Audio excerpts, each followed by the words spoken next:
if you could have your daughter marry a godly poor man or a godly rich man, which one would you choose for her? Yeah, obviously the rich man, the godly rich So man. why settle for less? But there aren't too many rich, godly people out there. That's the problem. That's a common misconception. Yeah.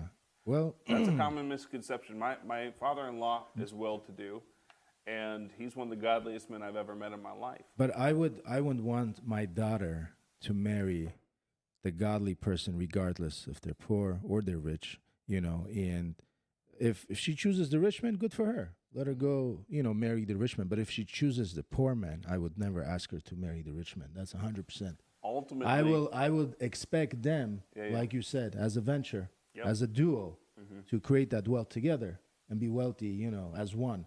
And when you grow it together, it's sweeter, it's better, it's nicer. But when you marry into wealth, it's a little bit, was- unusual, especially if you don't come from a wealthy family.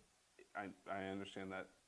And I think, speaking practically, if we're looking at the practical level, you want those three things. You want the person to be in love with God, to have character like nobody else, and hopefully money like nobody else. That's what you want.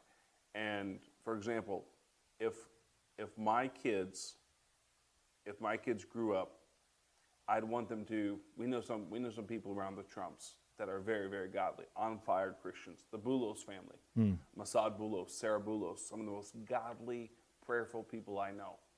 Okay, and they're the in-laws. They're the father-in-law and mother-in-law to Tiffany Trump. Oh, But wow. they're the most godly people I know. And they prayed with me for like 3 days. We prayed in D.C. tons. We got to spend some time together, and it was fantastic to see that such spiritual people could be related to the president in some capacity, even by marriage. That's kind of what I'm looking for. I want to introduce, like Michael Boulos led Tiffany into a deep relationship with Jesus, Tiffany Trump. Yeah. Her husband did that. I want somebody who has money, who has means, who has character, who's super in love with Jesus to pursue my daughter, so that I know my daughter's taken care of spiritually, emotionally, because he's got character, and financially, that she's supported in every possible way.